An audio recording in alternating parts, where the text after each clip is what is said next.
Am I the jerk for telling my aunt that no one's in a rush to live her boring life? I, a 14-year-old girl, have an aunt who's been visiting my mom's house recently. This is because she has been fighting with my cousin, a 16-year-old girl, because they don't want to babysit their siblings anymore. My aunt has an 11-year-old, a 7-year-old, 2 3-year-olds, and another child on the way. She drops them off at my mom's house so my mom can watch them. I really don't mind having my cousins around, and initially I didn't even mind that my aunt was around more often. However, it's just been getting annoying. My aunt is a stay-at-home mother and wants even more children after this one is born, and she keeps mentioning her lifestyle around me to mock mine. For example, I have some summer work to do, and I've been doing some extra work to get ahead for next year since I'm planning to join quite a few extracurriculars. Anytime I do work while my aunt is over, she tells me how I'm wasting my time and that I'm probably going to end up a mother like her, being cared for by her husband. I try to tell her that I don't want to be a mother and want to have a good career, but she keeps thinking my life plans are ludicrous. She repeatedly complains to my mom that she's raising a daughter who's going to get no husband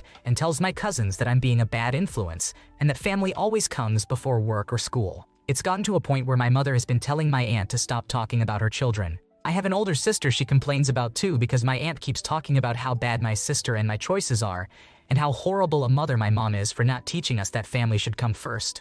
Yesterday, my aunt came over to pick her kids up again and decided she wanted to complain about me while I wasn't doing anything besides watching YouTube with the 7-year-old. She told me how happy she was that I was finally coming to my senses and to spend time with family, and as soon as high school ends, I could be a good mother just like her. I was honestly pissed, so I told her that nobody wants to live a boring life like her, and I'm not rushing to have a baby on my hip every other second like her. My aunt got upset and quickly collected her kids before leaving. She even called my mom to tell her about what happened, which means I'm punished, and I have to stay at my dad's house for a bit so my aunt can drop off her kids and feel comfortable. Am I the asshole?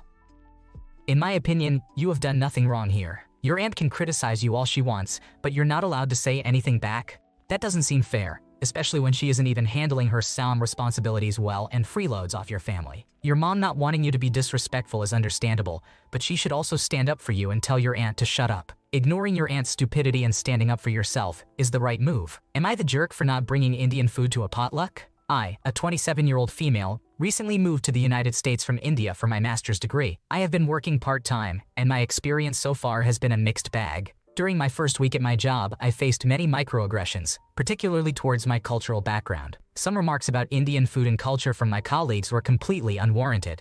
2 other colleagues commented on how they changed their mind about trying Indian food after watching videos on TikTok. After a day of hesitation, I told the manager, and he privately told them not to make such comments again. Although they haven't been the friendliest towards me since, they haven't made any comments or remarks that made me uncomfortable again. Recently, my manager's wife threw a potluck at home and invited all of us. Since everyone was bringing a dish, I made chow mein and brought it to the potluck. I have an Instagram page dedicated to my cooking. It isn't popular, but I had shared the ID with 2 girls I work with. Most of the food I have posted about is Indian. I believe the girls shared my Instagram page with the others, or at least talked about it. Once we were invited, they made a passing comment that they wanted to eat Indian food that I had cooked for them before. After the first week at my job, whenever I bring food in a tiffin box, I eat it alone. However, one of the girls, A, saw me and asked if she could try it. It was dokla, a Gujarati food, and she loved it, so I brought it for her the next day. The day of the party, I brought chow mein, knowing that Chinese food is very popular and well-liked by all of them. Nothing happened at the potluck until almost the end,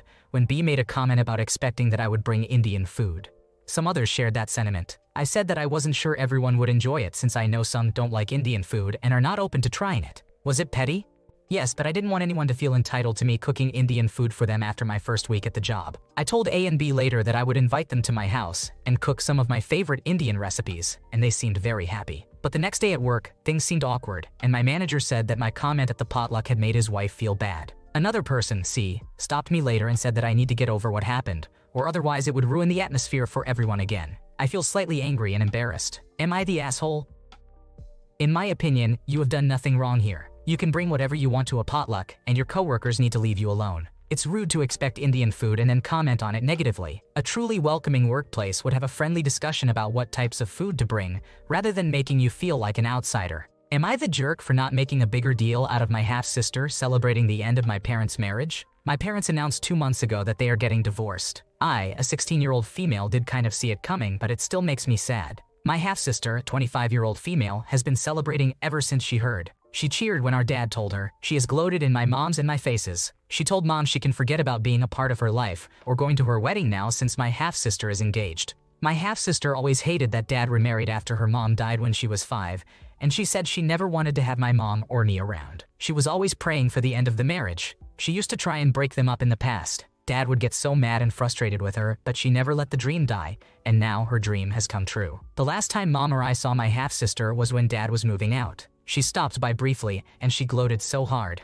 This was also when she told Mom she was no longer invited to the wedding and no longer going to be a part of her life. My mom was upset. Despite my half-sister's dislike of her and constant disrespect, my mom loves her, and she's sad to see it all end before they had a chance to be even friends. My mom always wanted to be family to my half-sister. My maternal aunt saw my sister had posted on social media a party she threw, and it turned out she was celebrating the divorce. My parents were upset. I could shrug it off because I knew she'd be so happy about this, and her celebration does not surprise me at all. But my parents asked me why I am so calm and collected about this. I told them I expected her reaction, and I always knew she wanted this badly. They said they would expect me to be upset. I told them maybe if I expected different from her, but I did not. I pointed out that everyone in her comments knew too. There were many comments about how she always called it, and how glad they were she got this win. To me it is so dumb. My aunt confronted me afterward and told me I should be making a bigger deal out of it because it looks like I do not care about the weird and over-the-top reaction from my half-sister. She said Mom must feel like I do not care about her heartache at all, and that it is rough to see a child she loved and helped raise cheer on the fact she is getting divorced from Dad.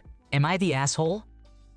Your actions were justified. Your stepsister's behavior is very trashy, and putting personal matters on social media is just wrong. It's clear that you're handling the situation with a lot more maturity than your sister and even your aunt. Shame on the aunt for encouraging a 16-year-old to behave poorly.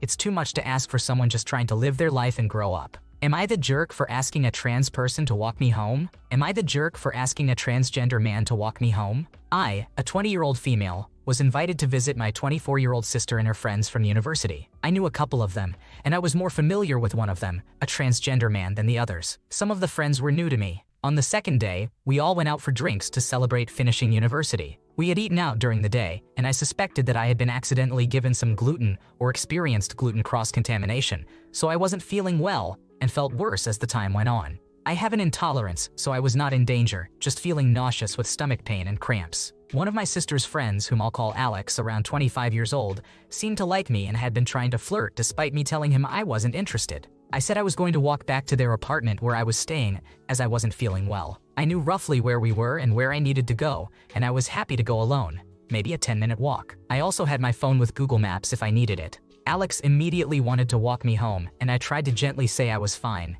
and he could stay and have fun. Her transgender friend, Liam, a 23-year-old man, then offered and said he was tired anyway. I felt more comfortable with Liam as I knew him far better, and he wasn't continually flirting and making me uncomfortable. I accepted Liam's offer, and we left. Alex was visibly annoyed and tried to make me change my mind or let him come too. We insisted we were fine, and then a couple of others came over to find him, so he left. Liam did return to the party a while later. Well, apparently I caused issues. Being more comfortable with Liam is considered transphobic as I don't perceive him as a real man and therefore also a danger. Additionally, they said I put him in danger. There's been a lot of back and forth over similar points, causing a rift in my sister's friend group, and half are angry at me. My sister isn't sure who to side with and is unsure what happened exactly as she wasn't there at the time of the conversation. So, am I the asshole? Was I being homophobic?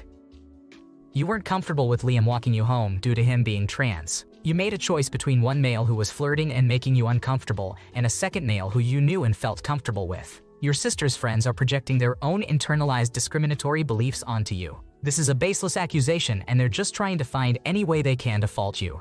Am I the jerk for knocking on a neighbor's door and expecting an answer? A few days ago, I realized that I did not receive a package I was expecting. I checked the tracking information and saw that it had been delivered a week ago to the person with my apartment number in the other building in my apartment complex. I went to the other building at around 6:00 p.m., ensured I was at the right place using the photo taken by the delivery person, and knocked on the door. There was no answer. I figured they must be out, so I decided to come back the next day. The next day, there was still no answer. On the third day, I could hear the television inside the apartment. I knocked on the door, but still, there was no response. I waited a few minutes, then knocked again. I thought maybe they were in the middle of something or not appropriately dressed to answer the door. After waiting a few more minutes and knocking again, this went on for maybe 10 minutes or so. By this point, I was already annoyed from being ignored and having to spend several days on this. On about the fourth or fifth time knocking on the door, I suddenly heard a woman screaming at me from inside, "If you touch my fucking door again, I'm calling 911. I tried to explain that I had a package delivered to her apartment. She screamed back, "I never got your fucking package. Now leave, or I'm calling the police." I told her I had a photo of the package delivered to her door. She paused, then went back to screaming that I was scaring her and that she was calling the police. I told her to go ahead and tell them a neighbor was knocking on her door, looking for a package, and see what 911 had to say about that. I left and went to the office and explained the situation. The office emailed her along with my photo of the package. She then said she did get the package but had her boyfriend place it in the mailroom right outside their elevator. This is not where packages go, as it is unsecured. There's a package room about 50 feet away he could have delivered it to instead, or dropped it off with the office about 75 feet away. Unsurprisingly, my package was gone by this point, having either been stolen or discarded. So my question is, am I the asshole for knocking and expecting an answer? I would not necessarily expect her to open the door, but at least say hello and ask me why I was knocking. I thought about leaving a note, but I have some wrist pain that makes writing difficult, and I do not own a printer. I try to be respectful of the fact that women can feel threatened by men. If I am walking late at night, I make a point of not following behind a woman, of veering around a woman walking the other way to give her as much space as possible, etc. I do see how a man knocking on her door could be intimidating, even though I am not intimidating as men go. Should I have given up after the first or second knock? Did I do something wrong by expecting a reply when I could hear someone watching television? Sounds like she stole the package from the very beginning and only came up with the mailroom story after the leasing office contacted her. Knocking on doors is totally normal and used to be a common practice without any issues. The delivery company is usually at fault, but it's the sender's responsibility to raise a complaint and get a replacement or reimbursement. It's always best to contact the sender and let them handle the mess with the delivery company. Am I the jerk for taking the master bedroom from my roommate? I, a 21-year-old female, and my future roommate, a 26-year-old female, are having a disagreement over the master bedroom. For some context, my roommate and I met at work. We decided to move in together because we got along and communicated well. We got approved for an apartment we really liked, and soon we will be getting our keys. There is a master bedroom, and the other room has the bathroom next to it and has door access to the patio. They are the same size regardless. She has a dog, so it would make sense for her to take the room with the patio. She did not tour the apartment with me, so she said she would wait until we moved into the apartment to pick a room. I understood because I did not care which room I ended up getting. Recently, I started thinking that whoever takes the master bedroom should pitch in an extra $50 since it has the bathroom connected. I waited to bring it up because we had a little hiccup in our friendship. 2 days ago, she mentioned she knows which bedroom she wants, and she said that she wants the master bedroom. I thought while we were on that topic, I should share that I think whoever takes the master bedroom should pitch in a little extra with rent since the bedroom is connected to the bathroom. She responded by saying that we never agreed to that and that the bedrooms are the same size, so there is no master bedroom. I replied that since the bedroom is connected to the bathroom, it is a master bedroom and it is bigger since they are connected. I just thought it would make more sense for her to take the bedroom with the patio since I do not have a pet and she does. She did not like that and got upset with me, saying that $50 is too much and that it changes her choice. I am willing to pay the $50 and thought it was fair on both of our ends. She has not talked to me since. We move in a week and she will be on vacation when I get the keys. She wants me to wait until she gets back from her vacation to choose a room, but I will not have a place to stay. She is not willing to compromise or figure it out in a mature manner. Am I the asshole for wanting to take the master bedroom since she is not willing to pay $50 extra? Everyone sucks here. You should never ever agree to share an apartment without working out details like who gets which room and who pays how much. First, you decide which room your roommate should go in. Then you decide one room costs more. It's like you just keep making up random rules. For future reference, this stuff should be agreed upon ahead of time. Thanks for watching. When you subscribe, make sure to hit the bell to turn on notifications so you never miss a video. To finish listening to all the stories, check out the playlist in the description.